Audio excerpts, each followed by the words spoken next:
Udalguri weekly market सप्ताहिक बाजाराव बांसिनानो बर'फोर ना फाननाय बाजाराव बांसिनानो बर'फोर नोंथांमोना बेखौ एसे नायनो हागोन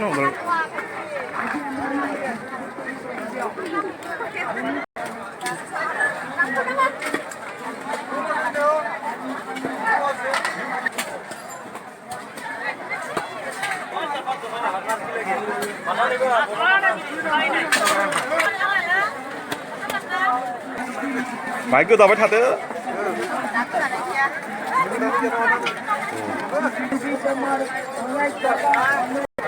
उदालगुरि हाथायाव सप्ताहिक हाथायाव दाउ फाननाय बांसिनानो बर'फोर बेपारि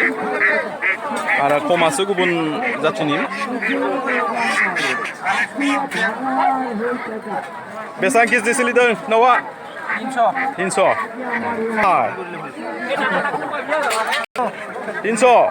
खम जाया नामा केजि बेसेबां 300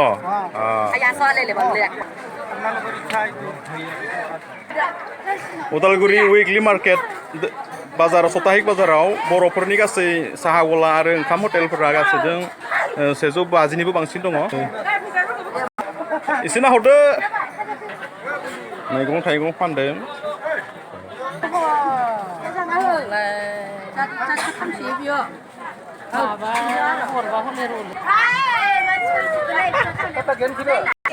गोथाव दावदै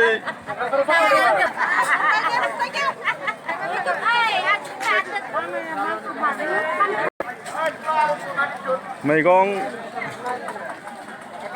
बाजार उदालगुरि उइकलि बाजाराव बांसिन मैगं बेफारिफोरा प्राय बर'आनो जोब ओइ पियासा केजि बेसेबां 80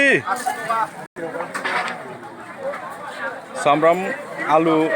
फाननायफोराव जोंनि मानसिया एसे दोरोदनानै दङ बांसिनानो गुबुनफोर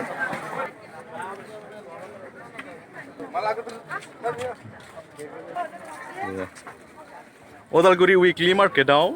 बर'फोरनि गाननाय जोमनाय बर' आइजोफोरनि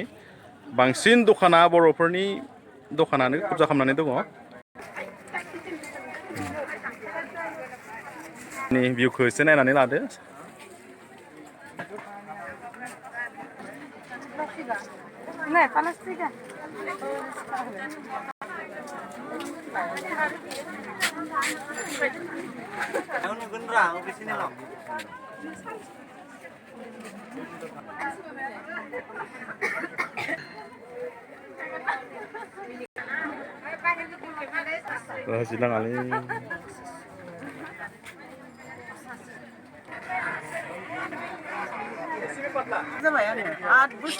आठ बोसोरसो जाबाय बांसिन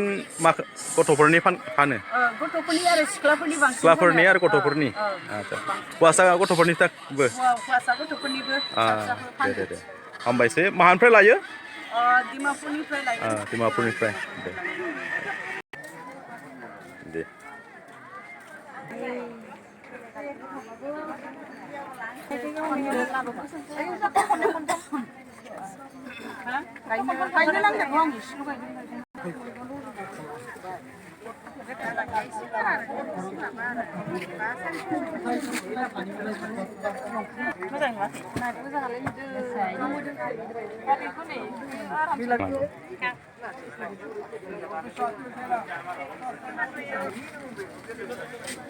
बिथाङा मुवा बेसाद फाननाय हिसाबैनो आखाइनि खामानिखौ मावगासिनो दङ हेबनाय खामानिखौ जोबोद गोजोनथाव बाथ्रा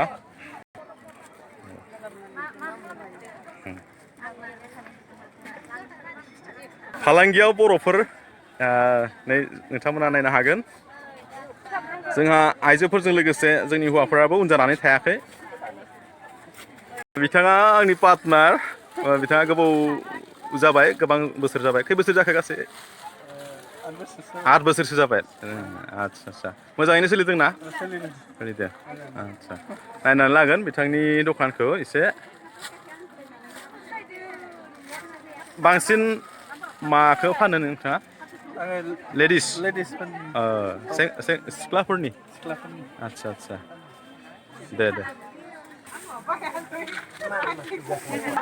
बर'फोरनि गेजेराव गिबिसिन दख'ना जि जोम गाननाय बेफार खालामग्रा बिथां जोंना आनैया नायनो हागोन बिथांनि दखानखौ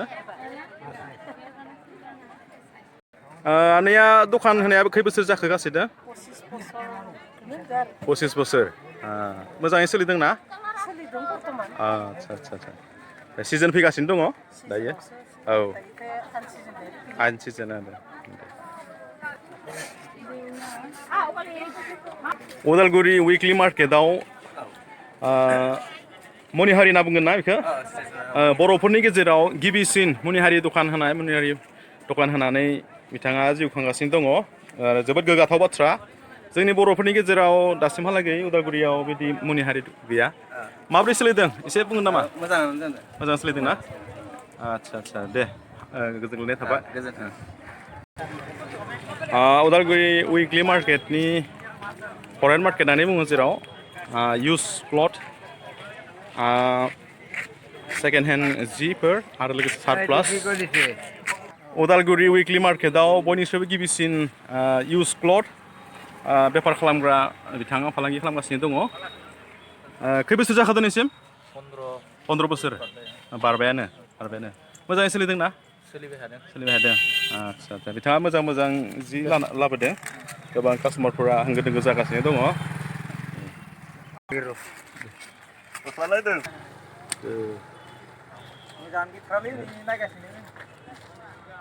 माइ हानायाव गाननो बिथाङा गस्ला नागिरगासिनो दङ बिथाइ साथाइ फाननायाव जोंनि मानसिफोरा एसे उन जानानै दङ बांसिनानो जोंनि मानसि नङा बेखौ नायनो हागोन उदालगुरि उइकलि मार्केटआव जोंनि बर'फ्रा इउज क्लथ बिजनेस खालामनाय बिथांमोन सानै ब्रादारखौ हामबाय होनांगोन बिथांमोना मोजां जि लाबोनानै फानगासिनो दङ खै बोसोर जाखो नोंथांमोना बोसोरथाम जाबाय आच्छा हामबाय होनदो बिथाङाबो सासे खाथिनिफ्राय नायनानै लादो नोंथांमोना फैनानै बिथांमोननियावबो बायफैनो हागोन बेसेबां मोजाङै फाननाय जादों गांसेयाव 400 स्टार्ट खालामनानै 600 सिम दङ आच्छा माल लानानै माल औ आच्छा दे बर'फोरा हारेक माल फाननायाव एसे जोंनि मानसिफोरा एसे उन जानानै दङ बांसिन हरेक माल दखानिफोरा जोंनि नङा गुबुननिसो उदालगुरि उइकलि मार्केटआव जोंनि बर'फोरनि गय आरो फाथै फाननाय खै बोसोर जाखो दिनैसिम फात्ता गैला 15 बोसोरसो जाबाय आच्छा 15 बोसोर जाबाय बिथांमोना गय फाथै आरो सुनै बिदि फाननाया जोबोद गोजोनथाव बाथ्रा थालिर फाननायाव जोंनि मानसिया दा दसे गैथ'वा बे एरिया जोंनि बर'फोरनि लकेल बांसिनानो लकेल जों मोननो हायो बे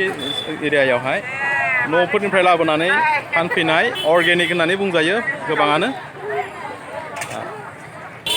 नै हासिबबो फाननाय जादों माइ नाबोला माइ सिबनो जोबोद मोजां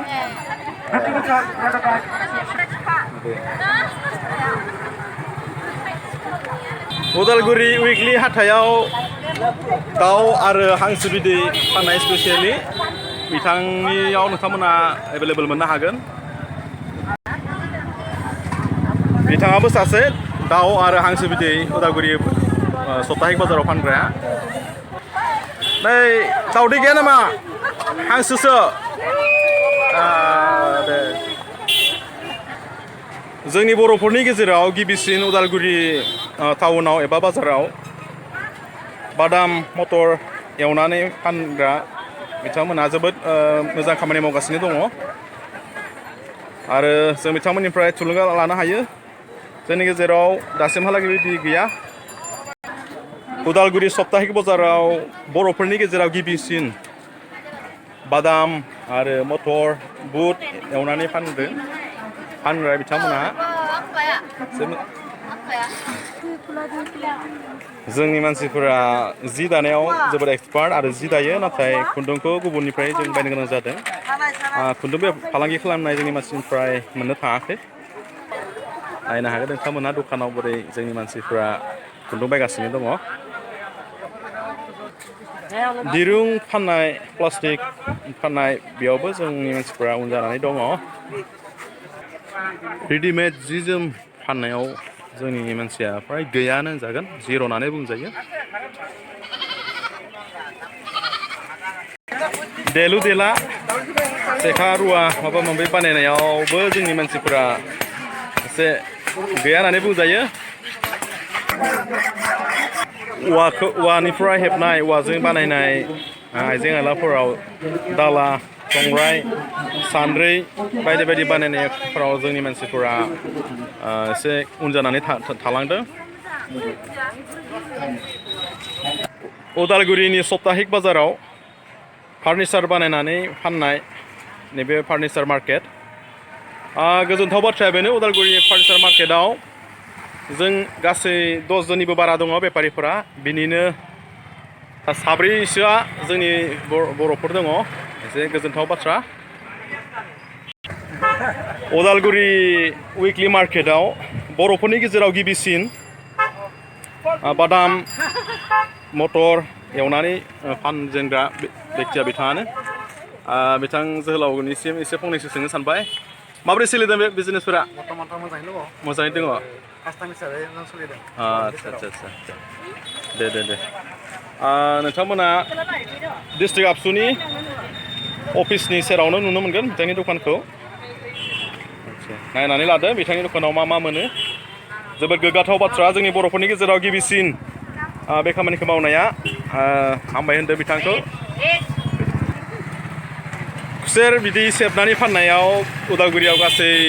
30 जनसो दङ 30 सासो दङ बिनिनो 15साया बर'फोर बेबो जोबोद गोग्गाथाव बाथ्रा उदालगुरि मार्केटआव जोंनि बर'फोरा एसे जायगा आवग्रिना लानो हानाया